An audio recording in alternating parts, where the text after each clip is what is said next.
अजय परबब्बा की शक्ति इतनी तेज है, सांप बिच्छू काट लिया तो ये कपड़ा होता है, जैसा चाहे जैसा कलर का कपड़ा हो गए, उनका नाम का बांध लो हाथ में, सांप बिच्छू तो ये उतर जाता है। और लोग भी अपने अंधविश्वास में आके क्या क्या नहीं करते हैं। ऐसी वीडियो शायद आपने खूब देखी होंगी। कई लोगों ने NHAI के स्टोन को शिवलिंग बना दिया है, तो कहीं डोनाल्ड ट्रंप का मंदिर बना रखा है, कुछ लोग पुतिन तक की पूजा कर रहे हैं। हालत यह है कि एक बीमार कुत्ते को तक लोग पूजने लग पड़े हैं। हमारे देश में आज भी लोग मानते हैं कि उनकी सीरियस से सीरियस बीमारी झाड़ फूक कराने से ठीक हो सकती है।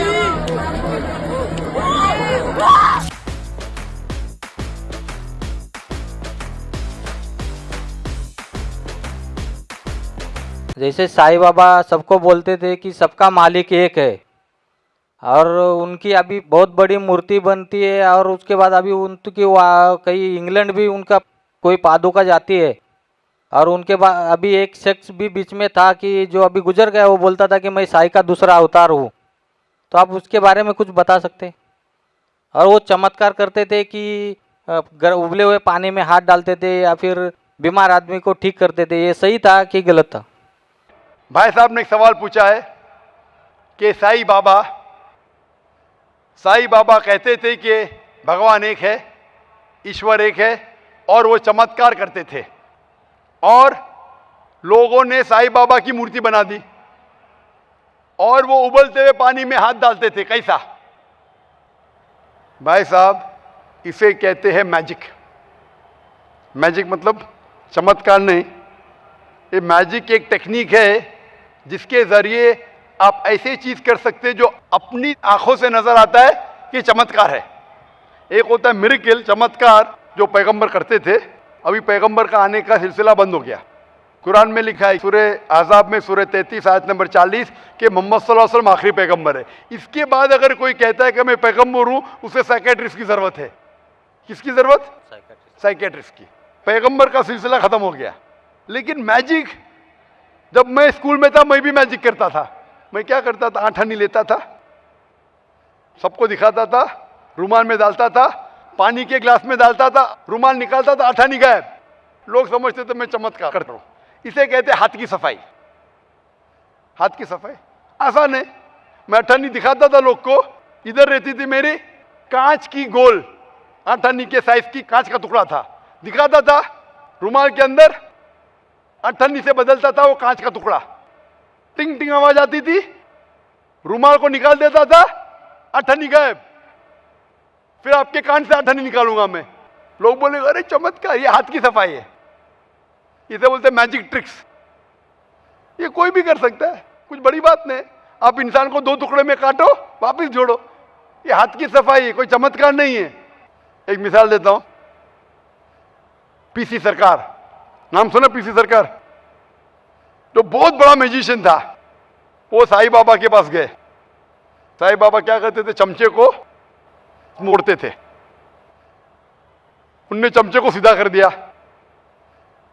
साईं बाबा निकालते थे विभूति, वो निकाले कबूतर। ये हाथ की सफाई है। कबूतर निकालना हाथ में से बहुत आसान है। ये आम तौर पे, क्योंकि आपकी आंख देख नहीं सकती हाथ कितना फास्ट मूव होता है, हमें लगता है उबलते पानी में हाथ डालना। हमने साइंस में सीखा, एक केमिकल डालेंगे तो पानी उबलता ऐसा लगता है, हाथ डालेंगे ठंडा रहता है, दिखता है। आप भी हाथ डालो, आपका भी हाथ नहीं जलेगा। ये सब हाथ की सफाई है। तो हाथ की सफाई से आदमी पैगंबर नहीं बनता है। और मूर्ति बनाना गलत है।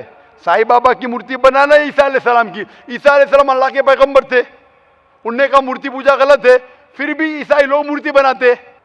तो ईसा अलैहिस्सलाम की गलती नहीं, वो ईसाई लोग की गलती है। तो इसीलिए हमें अल्लाह के अहकामात पे अमल करना चाहिए। कुरान मजीद, आप इस्लाम के बारे में पढ़ चुके हैं भाई साहब? नहीं, कुछ पढ़ा नहीं हूँ, मैं पढ़ना चाहता हूँ। पढ़ना चाह। आप जानते हैं कि खुदा एक है? आप मानते हैं कि खुदा एक है? हाँ, एक तो है। आप मानते हैं? आप मानते हैं कि बुत परस्ती, मूर्ति पूजा गलत है? हाँ, मूर्ति पूजा गलत। आप मानते हैं ना? आप मानते हैं मोहम्मद सल्लल्लाहु अलैहि वसल्लम पैगंबर है? वो मैं जानता नहीं हूँ, इसके लिए मैं पढ़ना चाहता हूँ। तो आप इंशाअल्लाह कुरान मजीद का तर्जुमा लीजिए। कुरान मजीद के तर्जुमे से आपको माशाअल्लाह हिदायत मिलेंगी। आप जो ज़बान में जानते, हिंदी में जानते तो हिंदी में लीजिए, अंग्रेजी जानते अंग्रेजी में लीजिए। इसे पढ़िए, इस पे अमल करें, इंशाअल्लाह आपको हिदायत मिलेंगी और आपको सही रास्ता मिलेगा। मेरा आपसे एक सवाल है इस्लाम में हर गुनाह माफ़ है, लेकिन शिर्क की माफ़ी क्यों नहीं है? अगर इंसान कत्ल करता है उसे माफ़ी है, जिना करता है उसे माफ़ी है, लेकिन शिर्क की माफ़ी क्यों नहीं है? भाई साहब का सवाल है कि इस्लाम में सारे गुनाह की माफ़ी है, शिर्क की नहीं। कत्ल करता है माफ़ी है, जिना करता है माफ़ी है, शिर्क की माफ़ी क्यों नहीं? आप कुरान मजीद के बारे में जिक्र कर रहे जो सूरह निसा में है, सूरह नंबर 4 आयत नंबर 48 और आयत नंबर 116। इन दो आयतों में सूरह निसा सूरह नंबर 4 में लिखा है कि अगर अल्लाह चाहे तो कोई भी गुनाह को माफ कर सकता है, लेकिन शिर्क को कभी नहीं माफ करेगा, क्योंकि जो शिर्क किया है वो बहुत भटक चुका है। तो इसमें यह नहीं लिखा है कि अब जिना करेंगे तो माफ करेगा ही, कर सकता है अगर आप तौबा करेंगे तो। अगर आप तौबा करते कि मैंने जिना किया हूं, मैंने कत्ल किया हूं, मुझे माफ कर दे और इंशाल्लाह मैं आइंदा नहीं करूंगा, तो अल्लाह माफ करेगा। उसी तरीके से शिर्क भी, अगर आप शिर्क करते हैं और अल्लाह से माफी मांगते हैं कि मैं अगली बार शिर्क नहीं करूंगा, तो अल्लाह शिर्क को भी माफ कर सकता है। लेकिन शिर्क के हालत में मरेंगे तो माफी नहीं है, आप मुशरिक जैसा मरेंगे। शिर्क करते हुए मरेंगे तो माफी नहीं। अगर आपने शिर्क किया, लाइक आज आप देख रहे हैं, कल भी परसों भी कितने गैर मुस्लिम बुत परस्ती करते थे, शिर्क करते थे, मूर्ति पूजा करते थे, अभी मुस्लिम बन गए, अल्लाह ताला बेशक माफ करेगा। और जिस दिन आप इस्लाम कबूल किए, आपके पिछले गुनाह सारे माफ, आपका स्लेट क्लीन। मैं माशाल्लाह अभी 46 साल का हूं, अच्छे काम करता हूं, इंसान हूं, गलतियां भी करता हूं। आप अगर इस्लाम कबूल करें, आपका स्लेट क्लीन। मेरे तो स्लेट में तो काफी चीज ऊपर नीचे है। अगर आप इस्लाम कबूल करें तो अल्लाह के रसूल फरमाते आपके सारे गुनाह माफ, स्लेट इज क्लीन। तो आप एक साफ सुथरे मुसलमान बनते, इसके बाद हिसाब किताब शुरू होगा। तो अगर आप मूर्ति पूजा करते थे, नहीं करेंगे तो क्यों माफी नहीं? सबसे बड़ा गुनाह है, क्योंकि अगर आप जिना करते गलत है, आप रेप करते गलत है, लेकिन आप उस इंसान को चोट पहुंचा रहे। आप अगर कत्ल करते गलत करते, लेकिन अगर मूर्ति पूजा करते तो उस खालिक के नाफरमान हैं, उस खालिक को गाली देने से फर्क नहीं पड़ता है। लेकिन अगर आप उस खालिक को गाली देंगे तो उसके अहकामात पे कैसे अमल करेंगे? आप उसके बताए रास्ते पे भी नहीं चलेंगे, आपका नुकसान होगा। तो आपके नुकसान को रोकने के लिए खुदा कहता है कि मूर्ति पूजा मत करो, कि मूर्ति पूजा करेंगे तो आप उसके जो अहकामात पे अमल नहीं करेंगे, आपको नुकसान होगा, उसके साथ साथ और भी गुनाह करेंगे।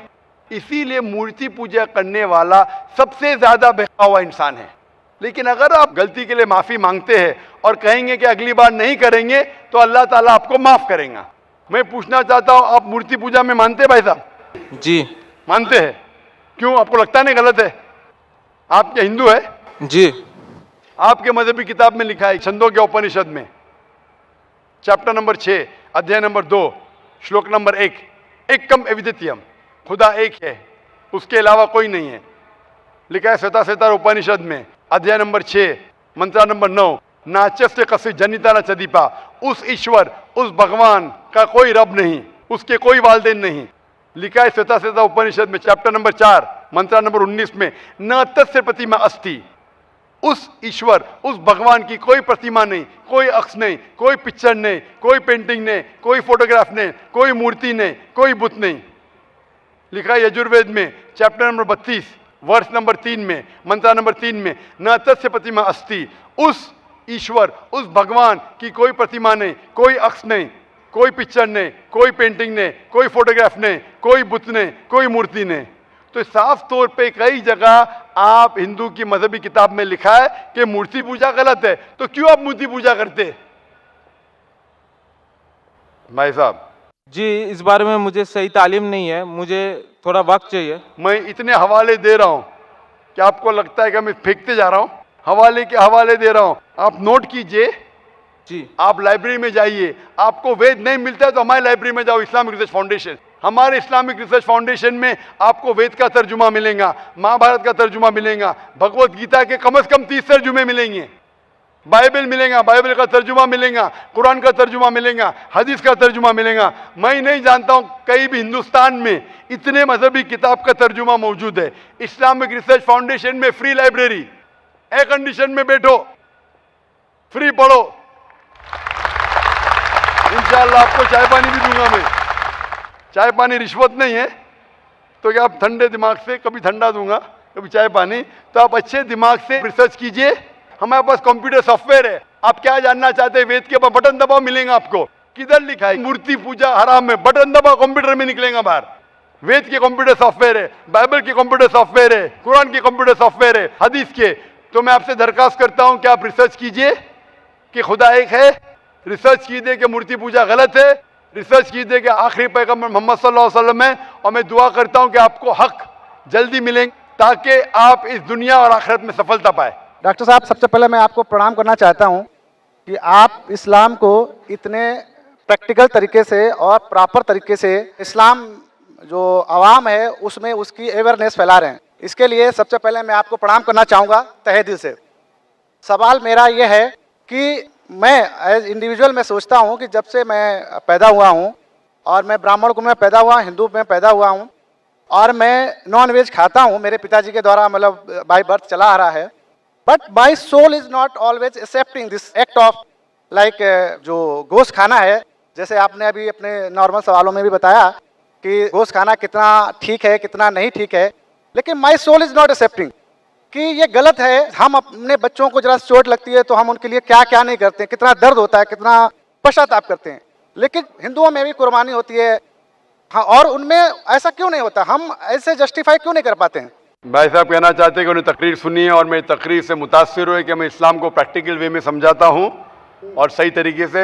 भाई साहब का सवाल है कि वो नॉनवेज खाते हैं लेकिन दिल संतुष्ट नहीं है। नॉनवेज दिल संतुष्ट है तो मत खाओ, खाना फर्ज नहीं है। मैं उसको छोड़ना चाहता हूँ, मैं छोड़ दूंगा भी, ऐसा है। मेरा जवाब सुनिए भाई साहब, आपने सवाल तो पूछ लिया है ना। हाँ हाँ, जवाब तो सुनिए। हाँ बिल्कुल। पूरा हुआ क्या जवाब? अभी शुरू हुआ है। नहीं। इस्लाम में गोश्त खाना फर्ज नहीं है। आप अच्छे मुस्लिम बन सकते 100% शाकाहारी बनने के बाद भी, फर्ज नहीं है इस्लाम में। लेकिन मैंने जो आपको दलील दी वो ये दलील दी कि आप जो कहते अपने बच्चे को चोट लगती है तो दर्द होता है आपको, तो जानवर को चोट लगती है दर्द होना चाहिए ना, तो पेड़ पौधे को चोट होती है आपको दर्द नहीं होता है? कैसे इंसान है आप? वही तो मेरा सवाल है कि उसमें हम जस्टिफाई क्यों नहीं करते हैं। हमारा ये है कि इसीलिए मैं कहता हूं, लेकिन पेड़ पौधों की चीख आपको सुनाई नहीं देती। आपने मेरा जवाब सुना कि नहीं? मैं जो जवाब दिया, आठवीं गलतफहमी गोश्त के बारे में मैं साफ तौर से कहा कि पेड़ भी चीखते हैं, उसकी चीख सुनाई नहीं देती। मैं पूछना चाहता हूं, आपका बच्चा गूंगा है, आप उसको चुबोते, हाथ काटते उसका, वो रोता है सुनाई नहीं देता, तो खुश है क्या आप? मैं खुश नहीं हूं, इसीलिए तो मेरा समाधान मैं इसलिए बोलता हूं मैं, तो आप भाजी पाला क्यों खाएंगे? फिर भाजी पाला भी मत खाओ, आप जिएंगे कैसा? आप जब सांस लेते जिरासिम जाते, आपके जिस्म में जिरासिम जर्म्स जाते, जर्म्स की भी जिंदगी होती है, लाइफ होती है। आप उनका कत्ल क्यों कर रहे? आप खड़े अभी हर मिनट आप सांस ले रहे, हजारों जर्म्स का कत्ल कर रहे, क्यों कर रहे? कैसे इंसान है आप? जवाब दो। आप कातिल है। ठीक है, जो नहीं दिखता है नहीं, तो ठीक है क्या ठीक नहीं है? नहीं दिखता है का मतलब अपने ट्रेडिशन को जैसा हम लोग पैदा होते हैं, जो चीज फॉलो करा दी जाती है या उसको थोप दिया जाता है, उसी को हम फॉलो करते चले आते हैं। मेरे बाप दादा कहते थे दुनिया चपटी है, क्या मैं मानूं? नहीं, वही तो मैं मान नहीं रहा हूँ, इसीलिए तो मैं आपसे समाधान चाहता हूँ। इसीलिए मैं कहता हूं कि साइंस अभी तरक्की कर चुकी है। साइंस कहती है कि पेड़ पौधों में भी जान है, जानवर में भी जान है। जो जानवर खाने के लिए बनाए गए उसको खा सकते हैं, जो जानवर से नुकसान होता है मत खाइए। साइंस टेक्नोलॉजी कह रही है। ये आपके परदादा जो कह रहे, कुछ सही कहते थे कुछ गलत कहते थे, जो सही कहते हैं उसके ऊपर अमल करो, जो गलत कहते हैं उसे छोड़ दो। आप मानते हैं कि बुत परस्ती गलत है या सही है? मैं 100% उस चीज को नहीं सही कह सकता हूँ कि गलत या सही है। गलत है या सही है? मैं फॉलो कर रहा हूँ तो मैं उसको सही मानता हूँ। फॉलो कर रहे इसलिए सही मानते। आप चोरी करेंगे तो चोरी सही हो जाती है? नहीं, आप नहीं करते। अगर एक इंसान बोलेगा मैं चोरी कर रहा हूं इसलिए सही है, तो ये सही दलील है? नहीं, सही चोरी वो नहीं, मैं कहता हूं कहा गया है कि मैं पूछता हूं, अगर एक चोर दलील देता है आपको कि मैं चोरी करता हूं इसलिए सही, आप वो दलील को मानेंगे? तो वो समाज के द्वारा बता दिया गया कि चोरी गलत है, इसलिए हम उसको गलत, क्योंकि उसमें आपके किताब में साफ उसमें तौर किसी से का अहित होता है, किसी का अहित होता है। भाई साहब, आपकी किताबों में साफ तौर से लिखा गया है कि मूर्ति पूजा गलत है, बुत परस्ती गलत, फिर भी आप कर रहे। मुझे सर उतना अवेयर होता तो मैं यहाँ क्यों आता, इतना मनुष्य में तो आप अगर आ गए इधर तो अभी हाँ। पूछ रहा हूँ, अभी अवेयरनेस आया कि नहीं? अभी आप 3 awareness घंटे आया, से इधर है, अभी आप समाधान अगर तो अवेयर नहीं नहीं है। होंगे तो आने का फायदा क्या आपके? आप इतने घंटे से है इधर, मेरी तकरीर सुन चुके हैं, जी। सवाल जवाब सुन चुके, जी। इतने हवाले दिया, मैं चैप्टर नंबर वर्स नंबर वेद का, जी, जी, उपनिषद जी। का वो मैंने लिखा अभी माशा लिख लिए। जी। तो अभी आपको यकीन हुआ कि मूर्ति पूजा गलत है? गलत इमेजिनरी चीज को मैं गलत तो नहीं मान सकता। आप कि घर मैं- पे जाके तहकीक कीजिए भाई साहब, घर पे जाके तहकीक कीजिए जी। और तर्जुमा पढ़िए वेद का, जी आपके उपनिषद का, और मैं कहूंगा कुरान मजीद का तर्जुमा भी पढ़िए। जी, जी, जी, तर्जुमे जरूर के पढ़ूंगा। जरिए इंशाल्लाह आप हिदायत पाएंगे। जी जी जरूर होप पढ़ूंगा। Answer the question. जी खुशामदीद दोस्तों, उम्मीद करता हूँ वीडियो आपने पूरी देखी होगी और आपको पसंद भी आई होगी। दुनिया में अगर आपने बेवकूफ़ों की नगरी देखनी हो तो आप हिंदुस्तान में जाइए और वहाँ पर हिंदुओं की कम्युनिटी को आप देखिए। ये एक सबक हमने पढ़ा था तकरीबन क्लास 3-4 में हम थे, तो उसमें एक सबक था बेवकूफ़ों की नगरी। उसका ख़ुलासा ये है कि वो लोगों में मशहूर था कि इसमें बेवकूफ़ लोग रहते हैं। तो एक दिन बादशाह ने तमाम लोगों को इकट्ठा किया और उनसे कहा कि हमें बेवकूफ़ कहा जाता है, तो इसलिए कुछ मेहमान हमारे इधर आ रहे हैं, लिहाजा आप सब ने मिलकर उसकी ख़याल रखना है और उसको ये तासुर बिल्कुल भी नहीं देना कि हम बेवकूफ़ हैं। तमाम लोगों ने बहुत अच्छे तरीके से इंतज़ामात किए, सिक्योरिटी इंतज़ामात, खाने पीने का इंतज़ाम, सब कुछ। जब मेहमान आए और उन्होंने यहाँ पर वक़्त गुजारा तो उनको बिल्कुल एहसास ही नहीं हुआ कि वाकई में जो है ना हम बेवकूफ़ हैं या वाकई में ये लोग बेवकूफ़ है। तो जब बादशाह ने अपने रियाया को बैठाया और कहा कि मेहमान कल वापस जा रहे हैं, सब ये बताए कि आपने कभी बेवकूफ़ाना हरकत तो नहीं की इनके सामने, या इनको किसी ने बेवकूफ़ वाली बात तो नहीं कर दी। तो सब ने कहा कि नहीं, हमसे कोई गलती नहीं हुई। अलबत्ता जो बावर्ची है उसने कहा कि एक दिन हमने मेहमानों के खाने में मसाला नहीं डाला, वो हमसे भूल गया, और जब हमसे ये भूल गया तो ये एक गलती मुझसे हुई थी। बादशाह ने फ़ौरन अपने रियाया को कहा कि ये तो हमारे लिए बहुत बदनामी की बात होगी कि अगर ये लोग जो है ना, यानी बग़ैर जो है ना मसाले के चले गए तो ये फिर हमारी बदनामी होगी और इससे हमें रुसवाई मिलेगी। लिहाजा तमाम मेहमानों को वापसी पर जाते हुए उनको मसाले का एक एक चम्मच खिला दिया जाए। तो ज़बरदस्ती उन सब के मुंह में मसाला ठोस दिया गया और यूँ उन्होंने ये साबित किया कि वाकई में हम क्या है, बेवकूफ़ों की नगरी है। तो ये वीडियो आपने देखा, ये इंडियन लोग जिसमें हिंदू धर्म वाले हैं हमेशा से अहमकों वाले काम करते आ रहे हैं। कभी एक बीमार कुत्ते को पकड़ लेते हैं और उसकी पूजा करते हैं और उसको जो है ना मंदिर बनाते हैं। कभी जो हाईवे के ऊपर जो लाइनें बनी होती है उससे जो है ना कुछ अजीब सी चीज़ बना देते हैं, लोगों से पैसे बटोरते हैं। और इसी तरह जो है ना कभी एक नया बाबा आए हैं, पता नहीं क्या नाम इन्होंने दिया है। तो ये सारे लोग हमेशा से बेवकूफ़ों वाले काम करते हैं और बेवकूफ़ी में पूरी दुनिया से आगे हैं। तो यही बात है कि दुनिया में जो बेवकूफ़ों की नगरी है उनमें सरपहरसत क्या है, ये इंडियन लोग भी हैं, हिंदू मज़हब वाले। और मैं इनको बेवकूफ़ इसलिए अपने वीडियो में हर बार कहता हूँ क्योंकि इन लोगों ने हलाल काम जो है ना, हलाल चीज़ें उनको छोड़कर हराम कामों में लगे हैं और हराम की जो है ना वो खाते हैं। तो इस वजह से उनके ऊपर नाम बेवकूफ़ों वाला पड़ गया है। तो यहाँ पर जो इन्होंने कुछ अजीब व गरीब किस्म की चीज़ें आपने देखी तो आपको हैरान होने की ज़रूरत नहीं है, क्योंकि गाय का पेशाब भी ये पीते हैं और उनको ये पाक समझते हैं, गाय का गोबर वगैरह। तो ये सब चीज़ें जो है ना उनके लिए जायज़ है। तो इसी तरह इस एंकर ने इसको खूब एक्सपोज़ किया। उम्मीद करता हूँ ये वीडियो आपको पसंद आई होगी। अगर वीडियो आपको पसंद आए इस चैनल को सब्सक्राइब करें। बहुत शुक्रिया।